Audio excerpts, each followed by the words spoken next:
सभी को नमस्कार। Aster TGT PGT Hindi classes में आपका एक बार फिर से स्वागत है। और आज का हमारा टॉपिक है पर्यायवाची शब्द। पर्यायवाची शब्द क्या होते हैं?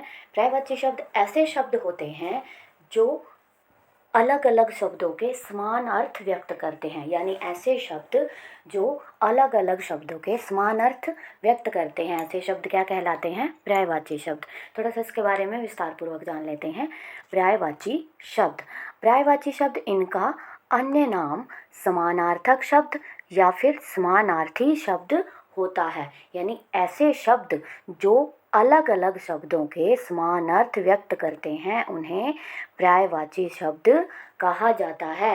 यानी ऐसे शब्द जो अलग अलग शब्दों के समानार्थी शब्द व्यक्त करते हैं उन्हें पर्यायवाची शब्द कहा जाता है। यानी जैसे एक शब्द होता है हमारा जल। क्या होता है? जल। अब जल को हम पानी भी कहते हैं, नीर भी कहते हैं, पेय भी कहते हैं, तोय भी कहते हैं। यह सब किसके नाम हैं? जल के नाम हैं। जैसे घर, घर घर को हम मकान भी कहते हैं, गृह भी कहते हैं, गेह भी कहते हैं, आवास भी कहते हैं। यानी अलग अलग शब्दों के समान अर्थ। अब मकान, गृह, गेह, आवास, इन सब का अर्थ क्या हो गया? घर। तो ये सब हमारे क्या हैं? पर्यायवाची शब्द। क्या हैं? पर्यायवाची शब्द। यानी ऐसे शब्द जो अलग अलग शब्दों के समान अर्थ व्यक्त करते हैं उन्हें पर्यायवाची शब्द कहते हैं। पर्यायवाची शब्द को हम समानार्थक शब्द या प्रति शब्द भी कहते हैं। समानार्थक शब्द या प्रति शब्द भी कहते हैं। पर्यायवाची शब्द की उत्पत्ति। अब पर्यायवाची जो शब्द है इनकी उत्पत्ति कहाँ से हुई है? यह पर्यायवाची शब्द दो शब्दों से मिलकर बना है। पर्यायवाची शब्द दो शब्दों से मिलकर बना है, पर्याय और वाची। पर्याय और वाची। पर्याय का अर्थ होता है समान। क्या होता है? समान। और वाची का अर्थ होता है कहा जाने वाला, यानी समान कहा जाने वाला। शब्दों के एक समान कहे जाने को पर्यायवाची शब्द कहते हैं। शब्दों के एक समान कहे जाने वाले अर्थ को पर्यायवाची शब्द कहते हैं। अब अंग्रेजी भाषा में इन्हें सिनोनिम कहा जाता है। क्या कहा जाता है? सिनोनिम्स कहा जाता है। यहाँ पर बहुत सारे पर्यायवाची शब्द हैं, उनके बारे में भी एक बारी हम पढ़ लेते हैं जो कि परीक्षा में पूछे जाते हैं। अमृत, अमृत को सुधा कहते हैं, पीयूष कहते हैं, अमीय कहते हैं, सोम कहते हैं, सुरभोग कहते हैं, जीवनोदक कहते हैं, अमी कहते हैं, मधु कहते हैं, दिव्य पदार्थ कहते हैं। अंधकार, अंधकार को तम भी कहते हैं, तिमिर भी कहते हैं, अंधेरा भी कहते हैं, अंधियारा भी कहते हैं, तमस भी कहते हैं, तमिस्त्र भी कहते हैं। यह सब क्या है? यह सब हमारे पर्यायवाची शब्द हैं। यानी शब्दों के एक समान कहे जाने वाले अर्थ को, शब्दों के एक समान कहे जाने वाले अर्थ को हम क्या कहते हैं? पर्यायवाची शब्द कहते हैं। आइए इससे रिलेटेड कुछ प्रश्न भी कर लेते हैं। पर्यायवाची शब्द, इनसे रिलेटेड प्रश्न जो परीक्षा में पूछे जाते हैं। पहला प्रश्न है हमारा, निम्नलिखित में से अनुपम शब्द का पर्यायवाची कौन सा है? निम्नलिखित में से अनुपम शब्द का पर्यायवाची शब्द कौन सा है? Number 1 Atul, number 2 model, number 3 अन्य, नंबर 4 बहुत सारे।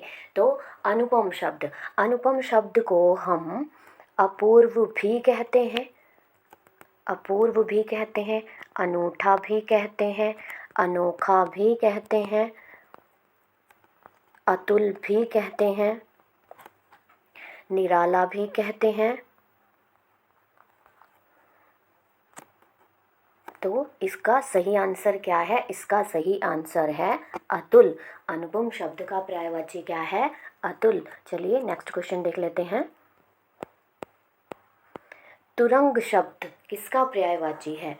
तुरंग शब्द किसका पर्यायवाची है? यह शब्द अक्सर परीक्षाओं में जरूर पूछा जाता है, यानी कॉम्पिटिटिव एग्जाम में बहुत अधिक आता है। अब तुरंग, तुरंग किसको कहते हैं? नंबर 1 घोड़ा, नंबर 2 हाथी, नंबर 3 गाय, नंबर 4 वानर। तुरंग, तुरंग घोड़े को कहते हैं, और घोड़े को हम घोटक भी कहते हैं। घोड़े को हम घोटक भी कहते हैं, घोटक को अश्व भी कहते हैं, अश्व को है भी कहते हैं, है को वाजी भी कहते हैं। यह सब हमारे किसके नाम हैं?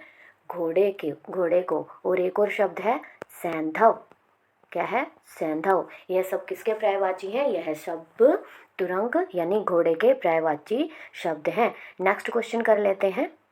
निम्नलिखित में से लोचन शब्द का पर्यायवाची शब्द कौन सा है? लोचन। Number 1 Shankar, number 2 Parvati, number 3 आँख, नंबर 4 इंद्र। तो क्या है? आँख। लोचन शब्द का पर्यायवाची क्या है हमारा? आँख। अब आँख को चक्षु भी कहते हैं, चक्षु को नैन भी कहते हैं, नैन को नयन भी कहते हैं, और नयन को अम्बक भी कहते हैं, और दृग भी कहते हैं। तो यह सब क्या है? हमारे लोचन शब्द के पर्यायवाची हैं। अगला क्वेश्चन देख लेते हैं। अनंत और अभ्र शब्द के पर्यायवाची कौन से हैं? अनंत और अभ्र शब्द के पर्यायवाची कौन से हैं?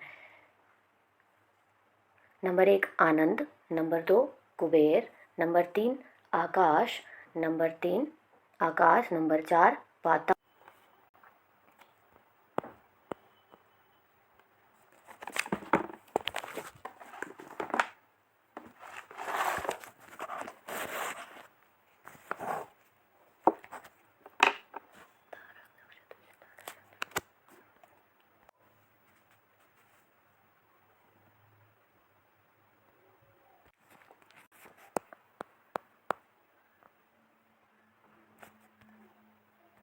अगला क्वेश्चन है हमारा, माधवा कौन से शब्द का पर्यायवाची है? माधवा यानी कि माधव और Madhav. Number 1 Hanuman, number 2 Indra, number 3 Vishnu, number 4 Brahma. अब माधव किसे कहते हैं? इसका आंसर है नंबर 3 विष्णु। और विष्णु को नारायण भी कहते हैं, नारायण को लक्ष्मीपति भी कहा जाता है, लक्ष्मीपति।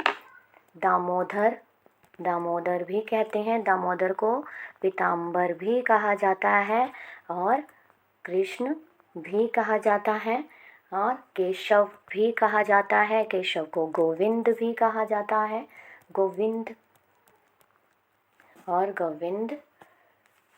ये सब किसके नाम हैं? माधव यानी कृष्ण विष्णु के ही पर्याय हैं। नेक्स्ट क्वेश्चन देख लेते हैं। अगला प्रश्न है हमारा, सप्रिया शब्द का पर्यायवाची कौन है? यानी सप्रिया शब्द के पर्यायवाची कौन कौन से हैं? नंबर 1 आनंद, नंबर 2 इच्छा, नंबर 3 चंद्र, नंबर 4 जल। इन चारों में से सप्रिया शब्द के पर्यायवाची कौन कौन से होते हैं? अब जो हमारा आंसर है इच्छा। क्या हो जाएगा हमारा आंसर? इच्छा। नंबर 2 इच्छा। सप्रिया को इच्छा कहते हैं, और इच्छाएं जब बढ़ जाती हैं तो उसे क्या कहा जाता है? लालच। क्या कहा जाता है? लालच। और लालच को क्या कहते हैं? लोभ कहते हैं। इच्छा को लालच कहते हैं, लालच को ही लोभ कहते हैं, लोभ को ही लिप्सा कहा जाता है, लिप्सा। और लिप्सा को तृषा कहते हैं। यह सब हमारे क्या हैं? सब प्रिया शब्द के पर्याय हैं। नेक्स्ट क्वेश्चन देख लेते हैं। नेक्स्ट क्वेश्चन है हमारा पट। क्या है ये? पट और वसन कौन से शब्द के पर्यायवाची हैं? पट और वसन कौन से शब्द के पर्यायवाची हैं? नंबर 1 वस्त्र, नंबर 2 चोर, नंबर 3 सुंदर, नंबर 4 बाण। तो पट और वसन किसे कहते हैं? नंबर 1 वस्त्र को ही वसन भी कहा जाता है, और वसन को अंबर भी कहा जाता है, अम्र को परिधान भी कहते हैं, और परिधान को पट भी कहते हैं, और चीर भी कहते हैं। यह सभी हमारे वस्त्र के पर्याय हैं। अगला प्रश्न देख लेते हैं। अगला प्रश्न है हमारा, सरसिज शब्द का पर्यायवाची कौन सा है? सरसिज शब्द के पर्यायवाची कौन कौन से हैं? नंबर 1 कमल, number 2 Brahma, number 3 Vishnu, number 4 Ganga. तो हमारा आंसर है कमल। अब कमल को हम पंकज भी कहते हैं, कीचड़ में खिलने वाला। नीरज भी कहते हैं, नीरज को हम पुंडरीक भी कहते हैं, पुंडरीक को इंदिवर भी कहते हैं, इंदिवर भी कहा जाता है। यह सब किसके पर्याय हैं? कमल के, जिसको सरसिज कहा जाता है। अगला प्रश्न देख लेते हैं। अगला प्रश्न है हमारा, आर्ची कौन से शब्द का पर्यायवाची है? आर्ची कौन से शब्द का पर्यायवाची है? नंबर 1 सूर्य, नंबर 2 चंद्रमा, नंबर 3 तारा, नंबर 4 किरण। तो हमारा आंसर है नंबर 4 किरण। किरण को क्या कहते हैं? आर्ची कहते हैं। और किरण को रश्मि भी कहते हैं, रश्मि। और अंशु भी कहते हैं, गोप भी कहते हैं, मयूख भी कहते हैं, और ज्योति भी कहते हैं, और ज्योति को प्रभा भी कहते हैं। यह सब किसके पर्याय हैं? आर्ची। अगला प्रश्न देख लेते हैं। यक्षराज शब्द का पर्यायवाची कौन सा है? यक्षराज शब्द का पर्यायवाची number 1 Ganesh, number 2 Yamraj, number 3 Kuber, number 4 हाथी। तो यक्षराज तो कौन होते हैं? यक्षराज कुबेर। और कुबेर को हम क्या क्या कहते हैं? धन देवता, धन के जो देवता होते हैं। और कुबेर तो है ही इसमें। धनद भी कहते हैं, धनद यानी कि धन देने वाले। धनाधीप भी कहते हैं, धनाधीप। और राजा राज भी कहा जाता है। यह सब किसके पर्याय हैं? कुबेर के। नेक्स्ट क्वेश्चन पे चलते हैं। एक दंत और महाकाय, इसको तो शायद बताने की भी ज़रूरत नहीं है, कौन है? हमारे गणेश जी। इनको हम क्या क्या कहते हैं? एक दंत और महाकाय। गणेश जी, जिनको गजानन भी कहा जाता है, विनायक भी कहा जाता है, और विघ्नेश भी कहा जाता है, जो सबके विघ्नों को हर लेते हैं। और लंबोदर भी कहा जाता है, यानी कि लंबा है उदर जिनका, वो कौन है? हमारे गणेश जी। अगला प्रश्न देख लेते हैं। निम्नलिखित में से गंगा का पर्यायवाची कौन सा है? निम्नलिखित में से गंगा का पर्यायवाची कौन सा है? यह अधिकतर परीक्षाओं में जरूर पूछा जाता है। नंबर 1 जलधर, नंबर 2 देवपगा है ये, नंबर 3 ध्रुवानंद, नंबर 4 2 और 3। इनमें से हमारा आंसर क्या होगा? तो हमारा आंसर होगा 2 और 3। देवपगा भी कहा जाता है, और ध्रुवानंदा है ये, ध्रुवानंदा और देवपगा। तो गंगा के और भी हैं पर्याय। भगीरथी भी कहा जाता है गंगा को, मंदाकिनी भी कहा जाता है, मंदाकिनी। सुरसुरी भी कहा जाता है, और त्रिपथगा भी कहा जाता है, त्रिपथगा। ये इम्पोर्टेंट क्वेश्चन है। अगला प्रश्न देख लेते हैं।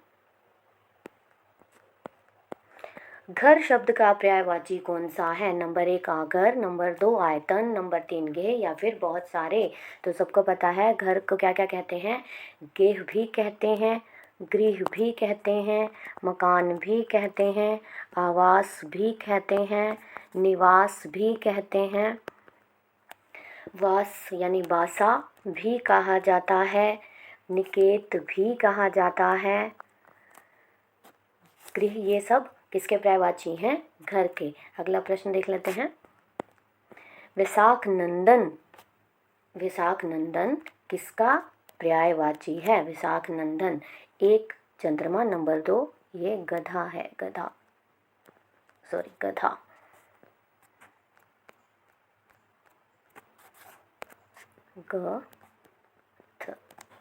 गधा। तो हमारा क्या आ जाएगा यहाँ पर? नंबर 2 गधा। विशाख नंदन किसको कहते हैं? गधा को। गधा को गदर्भ भी कहा जाता है, खर भी कहा जाता है, धूसर भी कहा जाता है, और शीतल वाहन भी कहा जाता है और चक्रीवान भी कहा जाता है। चक्रीवान ये सब किसके पर्याय हैं? वैशाख नंदन यानी गधा के पर्याय हैं। ये इम्पोर्टेंट है, अक्सर परीक्षाओं में पूछा जाता है। अगला प्रश्न देख लेते हैं। मृगांक और यानी कि मृग, यहाँ पर क्या है? मृग, यहाँ पर ये मृग नहीं है, सॉरी, सारंग।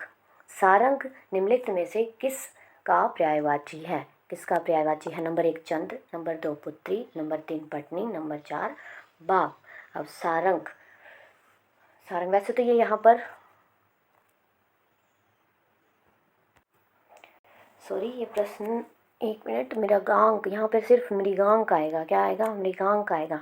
मृगांक किसका पर्याय है? चंद्र का पर्याय है। किसका पर्याय है? चंद्र। और इनको क्या कहा जाता है? इंदु भी कहा जाता है। अगला प्रश्न देख लेते हैं। मूषक, यहाँ पर ये मूषक है। मूषक, मूषक और कुंभिल के निम्नलिखित में से कौन से शब्द के पर्यायवाचिक हैं? नंबर 1 है चूहा, नंबर 2 है दास, नंबर 3 है दुख, नंबर 4 है चोर। तो हमारा क्या हो जाएगा? चूहा। और चूहे को क्या क्या कहा जाता है? चूहे को मूषक भी कहा जाता है। मूषक, मूषक को गणेश वाहन भी कहा जाता है। गणेश वाहन, मुस्ता भी कहा जाता है। मुस्ता और मूषक, ये मैं पहले से लिख चुकी हूँ, मूषक भी कहा जाता है। तो यह हमारे मूषक और कुंभिल के पर्यायवाची हैं। अगला शब्द, अगला क्वेश्चन देख लेते हैं। अगला है हमारा जल। जल के बारे में तो सभी जानते हैं कि नंबर 1 उडक, नंबर 2 तोय, नंबर 3 वारी, नंबर 4 सार। तो जल को, यहाँ पर जल के ये 2 पर्याय हैं, तोय और वारी। तो हमारा आंसर हो जाएगा 2 और 3। 2 और 3। बस आज के लिए इतना ही, यह हमारा अंतिम प्रश्न था। आशा करती हूँ कि आपको मेरी वीडियो पसंद आई होगी। तो अगर मेरी वीडियो में कहीं पर कोई भी कमी नज़र आती है तो प्लीज़ कमेंट सेक्शन में ज़रूर बताइएगा। बहुत बहुत धन्यवाद। मेरे चैनल को लाइक कीजिए, सब्सक्राइब कीजिए। धन्यवाद।